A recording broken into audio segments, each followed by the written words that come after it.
दोस्तों नमस्कार। आज हम एक ऐसे टॉपिक पर बात करने वाले हैं जो हर नौकरी पेशा व्यक्ति, बिजनेसमैन या फ्रीलांसर की जिंदगी से जुड़ा है। कैसे लीगली यानी पूरी तरह कानूनी तरीके से इनकम टैक्स बचाया जाए। बहुत से लोग सोचते हैं कि टैक्स बचाने का मतलब कुछ छिपाना या गैर कानूनी करना, लेकिन नहीं।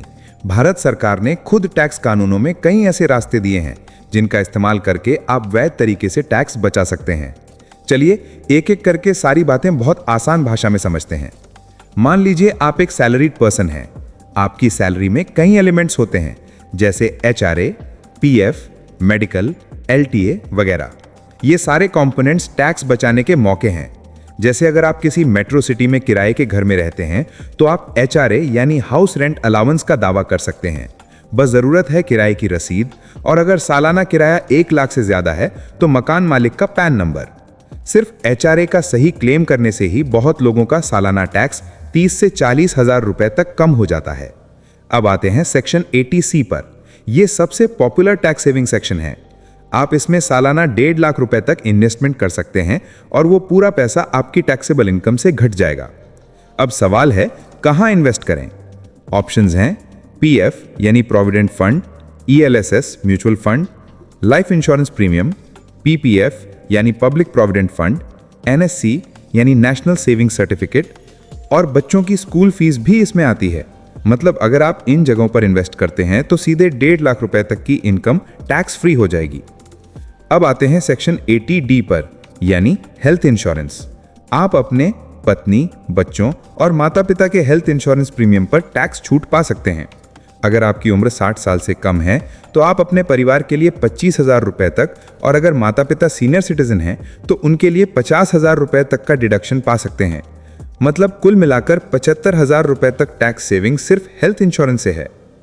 अब बात करते हैं होम लोन की, यानी सेक्शन 24B। अगर आपने घर के लिए लोन लिया है तो आपको 2 तरह की छूट मिलती है। पहली, जो लोन का प्रिंसिपल हिस्सा है वो 80C के अंदर, और दूसरी जो इंटरेस्ट है वो सेक्शन 24B के अंदर। यहां सालाना 2 लाख रुपए तक के इंटरेस्ट पर टैक्स डिडक्शन मिलता है। सरल शब्दों में सरकार कह रही है तुम घर खरीदो, हम टैक्स में मदद करेंगे। अब बात करते हैं एजुकेशन लोन की, यानी सेक्शन 80E। अगर आपने अपने या अपने बच्चों की पढ़ाई के लिए लोन लिया है तो उस पर जो ब्याज यानी इंटरेस्ट देते हैं वो पूरा टैक्स से छूट योग्य है। यहां कोई लिमिट नहीं है, जितना ब्याज उतनी छूट। अब आता है सेक्शन 80G, यानी दान या चैरिटी पर छूट। अगर आप किसी सरकारी मान्यता प्राप्त संस्था को दान करते हैं जैसे PM relief fund, CM relief fund या कोई NGO, तो आपको 50% या 100% तक की टैक्स छूट मिल सकती है। बस रसीद और संस्था का 80G सर्टिफिकेट होना चाहिए। अब कुछ प्रैक्टिकल ट्रिक्स की बात करते हैं। अगर आपके माता पिता का टैक्स स्लैब कम है या वो रिटायर्ड हैं, तो आप उनके नाम से इन्वेस्टमेंट कर सकते हैं। इससे इन्वेस्टमेंट से होने वाली इनकम उनकी मानी जाएगी, आपकी नहीं। इस तरह आप अपने ऊपर टैक्स का बोझ घटा सकते हैं। इसे कहते हैं क्लबिंग ऑफ इनकम अवॉइडेंस, और ये पूरी तरह लीगल है। अब बात करते हैं फ्रीलांसर या बिजनेस वालों की। अगर आप खुद का बिजनेस करते हैं या फ्रीलांसिंग करते हैं तो आप अपने बिजनेस खर्चों को इनकम से घटा सकते हैं, जैसे ऑफिस किराया, internet bill, phone bill, software subscription, travel खर्चा वगैरह। ये सब टैक्स डिडक्टेबल एक्सपेंसेस कहलाते हैं। इनका सबूत रखें, टैक्स काफी हद तक घट जाएगा। दोस्तों, टैक्स बचाने का असली मतलब है सही जगह निवेश करना। जैसे ELSS फंड में इन्वेस्ट करने से टैक्स भी बचेगा और लॉन्ग टर्म वेल्थ भी बनेगी, या फिर PPF 15 साल का लॉन्ग टर्म इन्वेस्टमेंट जिसका रिटर्न पूरी तरह टैक्स फ्री है। सरकार खुद कह रही है बचत करो, टैक्स बचाओ। अब थोड़ा बात करते हैं ओल्ड टैक्स रेजीम और न्यू टैक्स रेजीम की। ओल्ड रेजीम में आपको सारी डिडक्शन और एग्जेम्पशंस मिलती हैं, जैसे HRA, 80C, 80D आदि। न्यू रेजीम में टैक्स रेट तो कम है लेकिन कोई डिडक्शन नहीं। अगर आप रेगुलर इन्वेस्टमेंट करते हैं तो ओल्ड रेजीम बेहतर है, अगर नहीं करते तो न्यू रेजीम सिंपल और आसान है। एक और जरूरी बात, टैक्स फाइल करते समय यानी ITR भरते वक्त फॉर्म 26AS और AIS जरूर चेक करें। बहुत से लोग बैंक इंटरेस्ट या डिविडेंड इनकम को भूल जाते हैं और बाद में इनकम टैक्स डिपार्टमेंट से नोटिस आता है। इसलिए ITR भरने से पहले सब कुछ मैच करें ताकि कोई परेशानी ना हो।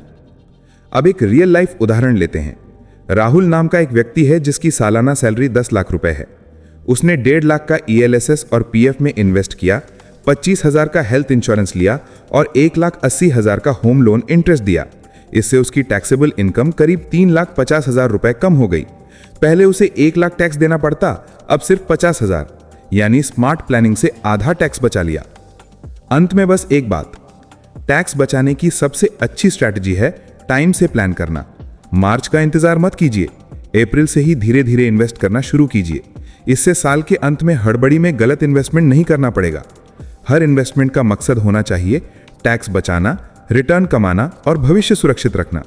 तो दोस्तों, अगली बार जब सैलरी आए तो सोचिए, मैं खर्च नहीं कर रहा, मैं अपने भविष्य में निवेश कर रहा हूं। सरकार ने जो मौके दिए हैं उनका फायदा उठाइए। टैक्स कम दीजिए, लेकिन ईमानदारी से दीजिए, क्योंकि टैक्स बचाना कोई गैरकानूनी काम नहीं है, यह समझदारी है, स्मार्ट फाइनेंशियल प्लानिंग है। यही है how to save income tax legally in India.